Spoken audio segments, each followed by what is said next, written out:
Welcome to Cheat Sheet Tales, where secrets slip, lies unravel, and the truth always has a twist. Real stories, raw confessions, shocking betrayals. Drop a comment if you've ever caught a red flag too late. Now let's get into today's tale. I was shoved into the back row of my own graduation photo so my sister could shine in my cap and gown, even though Dr. Harlan opted out. Dad laughed. "You're just book smart." I let them finish their toast. Then I pulled out the envelope the dean gave me. Their smiles faded when I read it aloud. Just as they stood to leave, the front door swung open, and I'm Ray Whitaker. I'm 6 now, but this story starts back when I was 22, the day of my college graduation. Though to be honest, the real beginning was long before that. I grew up in Fairview, Ohio. It's the kind of place people pass through on the way to somewhere more important. One high school, a post office, a handful of dyed bars, and a fading mural downtown from the 80s that no one's bothered to repaint. My family lived in a modest 2-story house on Poplar Street. Faded white siding, a chain-link fence, and a tired garden Mom gave up on halfway through my childhood. I was the second daughter.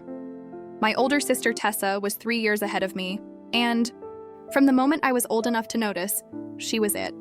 My parents' favorite. The center of every conversation. The reason for every proud smile. Even when she was suspended twice in high school for skipping class, they said it was because she was too bright to be bored by books. When she lit up a cigarette. At 16 in front of the church, Mom said it was a phase. When she totaled the family's Corolla, Dad handed her the keys to his truck without blinking. Me? I was the opposite. Quiet, bookish. I did well in school, got perfect attendance awards, brought home A's like they were groceries. No one threw a party for those A's. They barely looked up from the TV. It wasn't always malicious. At least I don't think so. It was just a pattern, a slow erosion of being seen. It became background noise in my own house. Dr. Harlan opted out halfway through her senior year. She said high school was a scam and she wanted to find herself. My parents barely blinked.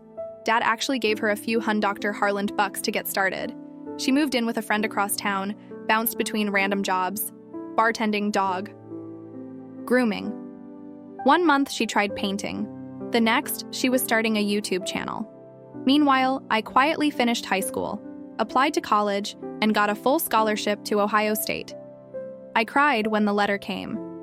Not out of joy, really, but because I thought, finally, maybe now they'll see me. They didn't. When I told them about the scholarship, Mom said, "That's great, honey," while folding laundry. Dad didn't say anything at all. I moved to Columbus and threw myself into school. I didn't party. I worked 2 part-time jobs to help with expenses not covered by the scholarship. I joined clubs, made friends, stayed up too late in the library, and sometimes cried in bathroom stalls during finals. But I got through it. 4 years later, I was walking across the stage, graduating summa cum laude from the Pfizer College of Business. A few days before the ceremony, I asked my parents if they were coming.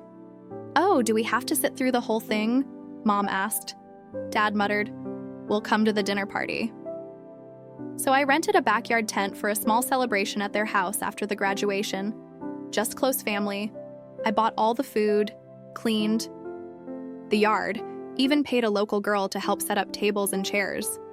I didn't want to make it a big deal. I just wanted to mark the moment. I was the first in my family to get a college degree. I hoped, maybe stupidly, they'd acknowledge that. That morning, I put on my cap and gown and Dr. Harlanov to the ceremony alone. My roommate Lyra came, bless her heart, and took pictures from the stands. When it was over, she gave me a framed photo of me holding my diploma, with the stadium in the background. I cried when she handed it to me. My family didn't ask to see any photos. At the backyard party later that day, I brought my cap and gown again in case anyone wanted to take pictures with me. I'd made a little table with cupcakes and graduation-themed napkins.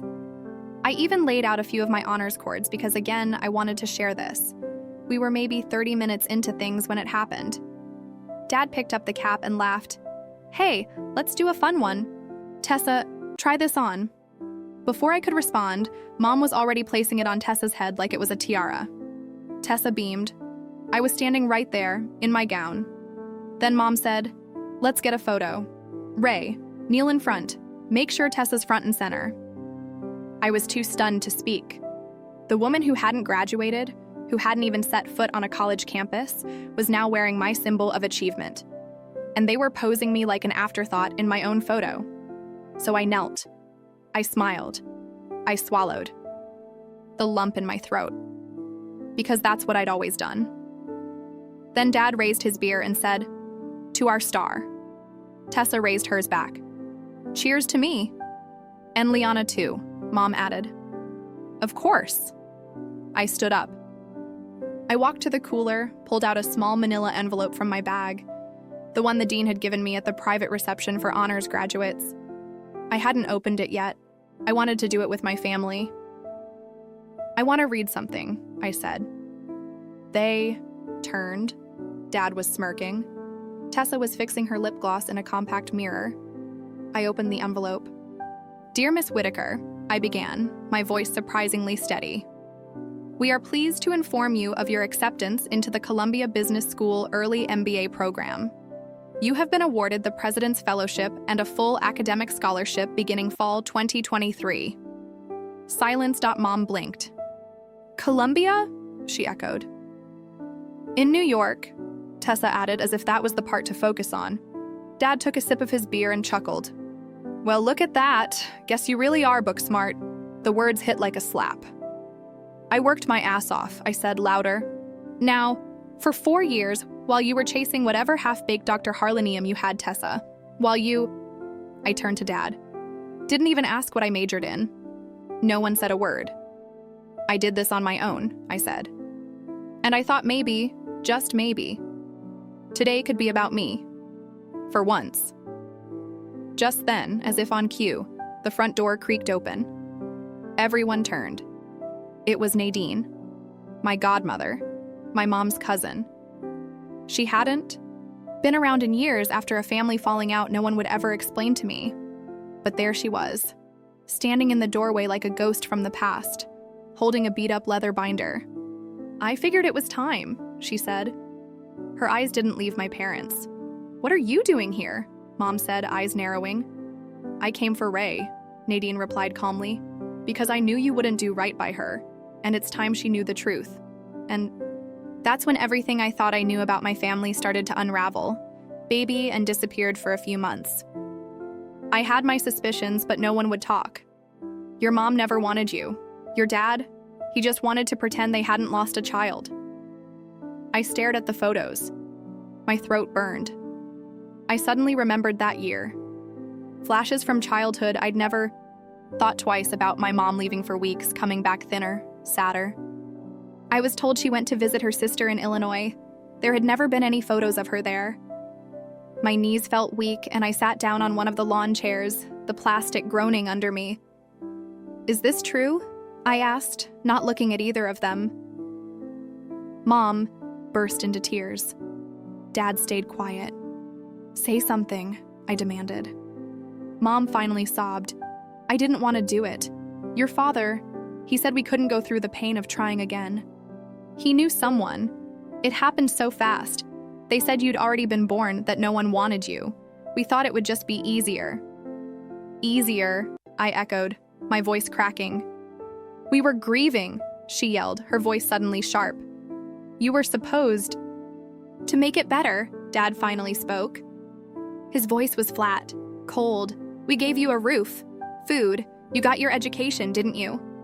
You treated me like a stranger," I spat, "like a burden." "You weren't ours," he said simply. "Not really." The words dropped like stones. Tessa stood off to the side now, arms crossed, face pale. She looked at Nadine, then at me. "You knew?" she asked her. Nadine shrugged. "I had suspicions, but I didn't get confirmation until last year, when someone from the shelter contacted me about old records. I waited for the right time."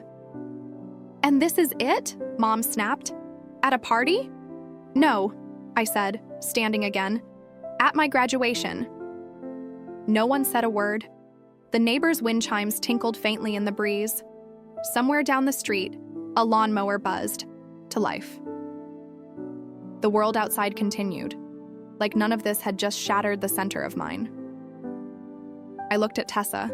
She was chewing her lip, awkward and uncomfortable, like she'd finally realized this wasn't about her. "You always hated me," I said to my parents. "And now I know why." "No," Mom whispered, shaking her head. "We didn't hate you. You never wanted me." They didn't deny it. Nadine stepped closer, put a hand on my shoulder. "Come with me," she said quietly. "Just for tonight." I nodded, numb. I didn't pack.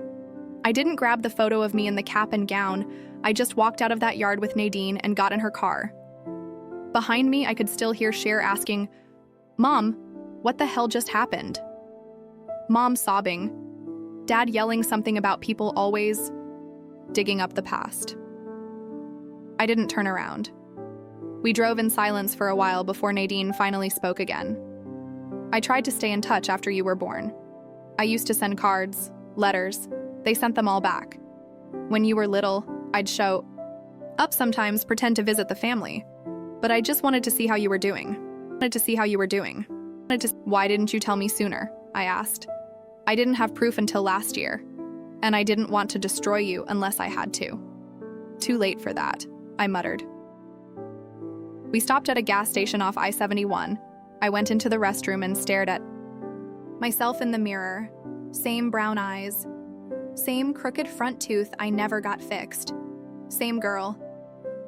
But now I felt like a stranger to myself. Who was I? I didn't belong to them. I didn't belong anywhere.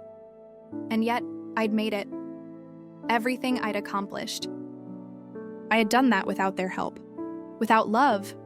Without support. Maybe that meant something. Maybe it meant everything. Nadine's house in Akron was small but cozy. She made tea and offered me her guest room. I curled up on the twin bed under a faded quilt and stared at the ceiling until morning. I didn't cry. I didn't even sleep. I just lay there, my mind spinning with memories. So many small things that suddenly made sense. The way my mom never hugged me unless someone else was watching. The way Dad never told me, "I'm proud of you." The way Tessa sneered every time I tried to share good news. I was never part of that family. Not really. But that meant I wasn't obligated to stay tied to them either, and I was just starting to realize how much power that gave me. The next morning was gray and humid. Akron had that damp summer heaviness, the kind where the air sticks to your skin before noon. I stood in Nadine's kitchen barefoot, drinking coffee out of a chipped World's Best mug, while she flipped eggs in a cast-iron skillet.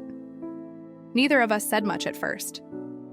The quiet was comfortable, like I'd stepped into a different kind of family, one that didn't demand I earn my place with silence or obedience. After breakfast, Nadine slid the binder across the table again. "There's more," she said, almost apologetically. I hesitated before opening it. A part of me wanted to shove it in a drawer and never look again, but I knew I wouldn't be able to leave it alone. The next few pages included letters, handwritten and faded, from a girl named Teresa M. They were dated late '96 to early '97. The penmanship was uneven, rushed. Some had tear stains on them. "She was your birth mother," Nadine said, sitting across from me. "Kicked out when she got pregnant. She stayed at the shelter for about 4 months before giving birth. She never came back after that." I read every line of those letters, like I was starving. She talked about her fears, her loneliness, how she knew she couldn't raise a baby, but how she hoped, begged, whoever took her child would love her better than her own family ever did. "I hope you grow up knowing you matter," she'd written in one. "Even if I'm not there, I hope you shine." The irony of that last sentence made me physically ill. "I tried to track her down," Nadine continued. "She left no forwarding address. I even hired someone after I found those letters. No luck." "Is she alive?" I asked. Nadine shrugged. "I don't know. I wanted to be angry with Teresa, for giving me away, for not fighting harder. But the longer I sat there, the more I realized she'd tried. at least in her own way. And honestly, maybe she'd done the right thing. At least I was here. I was alive, educated, standing on the edge of something big. The people who raised me, they didn't ruin me. They just gave me more to fight against. Later that day, I got a message from Tessa. Tessa text, 1:41 p.m. Can we talk alone? I stared at the screen for a long time. Nadine was outside watering her succulents when I stepped onto the porch. She wants to talk, I said, holding up my phone. She looked up, shrugged. Your call. I agreed to meet Tessa at a coffee shop halfway between Akron and Fairview, neutral territory. It felt like a business meeting. I wore a button-down and jeans like I was dressing for armor. Tessa was already there when I arrived. Sunglasses on, iced latte in hand, leg bouncing, like she'd been sitting there for an hour. She didn't hug. Me, I didn't offer. Thanks for coming, she said. Her voice was lighter than I expected, almost chipper. I didn't come for you, I replied. I came because I need closure. She nodded, fiddled with her straw. I didn't know, she said, about you not being their real kid. Neither did I. I mean, I always thought it was weird how they treated you, but I figured you were just different. Different? You know, quiet, kind of intense. I gave her a look. That's what happens when you grow up knowing you're the second choice, but not knowing why. She flushed a little.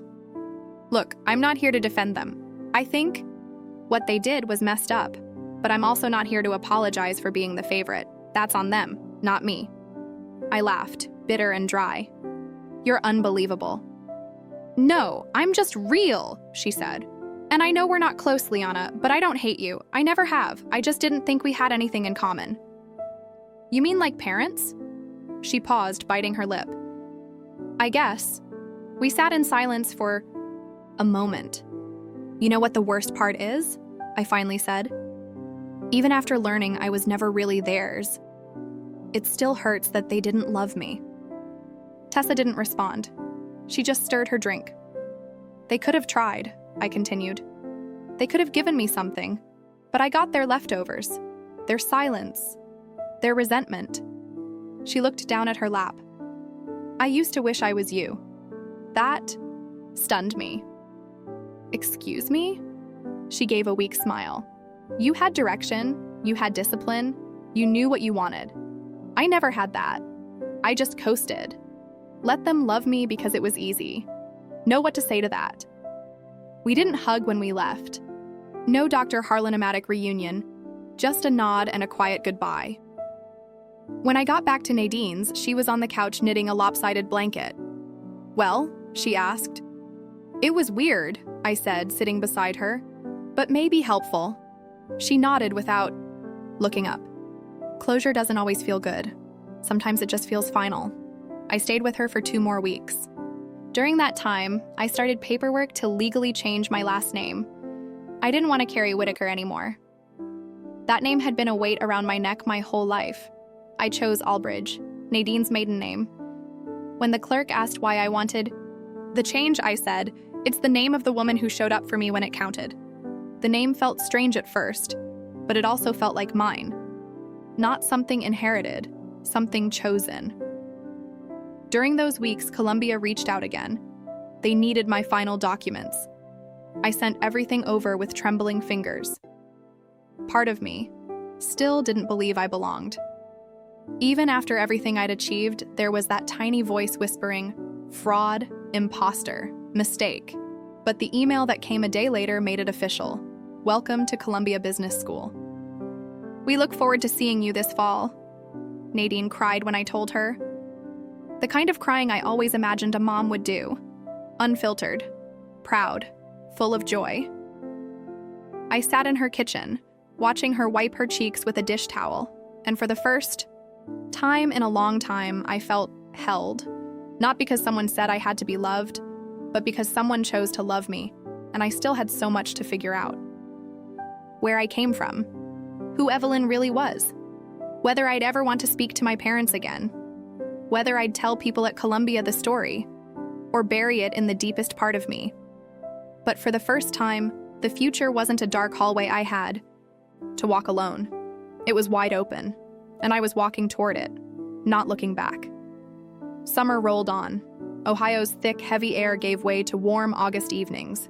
Crickets, long bike rides, the smell of hot pavement after a storm. All the usual sounds of ending chapters. I spent most of those last weeks in Akron, preparing for the move to New York. Nadine and I would sit in the evenings, planning logistics between sips of sweet tea and old jazz records humming in the background. But one thing gnawed at me, persistent as a splinter under my skin. I didn't just want to walk away. I wanted them to see what they lost. I wanted my parents to feel it. Not as cruelty, but as clarity. The clarity of being on the outside looking in, just as I had been for 22 years. So I made a plan. It started with the invitation, a sleek, embossed envelope, thick paper, elegant calligraphy, the kind that makes you pause when it hits your mailbox. Inside, Columbia University MBA program, Presidential Fellowship Reception. You are cordially invited to celebrate the incoming class of fellows, including Ray Albridge, recipient of the 2023 President's Honor Award. It was a formal event, cocktail attire, held at a rooftop venue in Manhattan, with a view of the skyline, a string quartet, and catering by one of those names people in knew. York dropped to sound important. I addressed the envelope to my parents, another to share. I knew they wouldn't ignore it. It was shiny, public, something they could brag about. They RSVP'd the same week. 2 weeks later, I flew to New York, moved into graduate housing, and started the whirlwind of orientation. New people, fast lives, and faculty members who looked you in the eye, like you mattered. Then came the night of the reception. I wore a navy blue jumpsuit with gold earrings that caught the light when I turned my head. Simple, strong. Not the girl who used to cry quietly in the basement when her parents forgot parent-teacher night. Nadine flew out just for the event. She wore silver, beamed at everyone, and introduced herself as Liana's real family. My parents arrived late. They walked in together, looking mildly uncomfortable in their Sunday best. Dad wore an ill-fitting blazer. Mom had a shawl she kept, adjusting like she wasn't sure she belonged. Tessa followed a step behind, in a black cocktail dress, her eyes darting around, trying to spot someone famous. I didn't approach them right away. Let them stew in unfamiliar territory. Let them see the circles I now stood. The circles I now stood. I watched from across the room as a Columbia faculty member, Dr. Harlan, introduced himself to them. "Oh, you must be Ray's family," he said. "We're so honored to have her. Brilliant young woman, quite possibly one of the strongest candidates we've had in years. You must be so proud." Mom's face twitched, unsure of what to say. Dad gave a stiff nod. Tessa stepped forward, fake confidence painted across her face. "She's always been the smart one," she said, smiling like it was a compliment. I stepped in then. "Glad you could." "Make it," I said coolly. They all turned. Mom's eyes glistened, not with tears, but with something like awe. Dad gave a slow, deliberate once-over, like he was seeing me for the first time. "You look different," Mom said. "I am different," I replied. "This is who I am when I'm not trying to earn your approval." We took our seats as speeches began. I was one of the final speakers of the evening. I walked up to the podium, heart pounding but steady. I wasn't afraid anymore. "My name is Ray Albridge," I began. "And if you'd asked me 10 years ago where I'd be today, I wouldn't have dared to guess it would be here." I glanced across the room. My parents locked eyes with me. Tessa shifted in her chair. I wasn't born into a family that nurtured ambition. I wasn't raised in a home where effort equaled encouragement. In fact, I was often reminded that being book smart wasn't enough, that I'd never really amount to much. A few polite gasps. A faculty member raised an eyebrow. But sometimes, not. Being seen pushes you harder. Sometimes invisibility becomes a kind of freedom. You get to choose who you become. No one expects anything, so everything you build is entirely yours. I let the silence hang, just for a beat. And I built this. A long round of applause followed me back to my seat. My parents didn't approach me right away. They hung back, as strangers congratulated me, as people asked to connect, as Nadine hugged me like I just won the Nobel Prize. Eventually, Dad wandered up, hands in his pockets. "Didn't expect you'd, talk about us up there." "You think that was about you?" I said with a smirk. "No, that was about me and how I got here in spite of you." He gave a small nod. "Right." Mom didn't say anything. She looked hollowed out. Tessa didn't look at me at all. Before they left, I gave them a parting gift. A framed copy of the photo from my graduation at Ohio State. The real one, not the backyard one with Tessa in my gown. It was just me, holding my diploma, standing in front of the stadium. I handed it to my mom.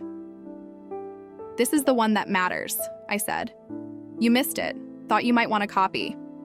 She took it without a word. We haven't spoken since. They didn't come to my MBA graduation. And I didn't send another invitation. The name Albridge is on every record now. School documents, my apartment lease, even my professional email signature. Tessa messaged me a few months after the reception. Tessa texted 10:27 a.m. thinking of applying to a local community college. "You inspired me?" I never replied.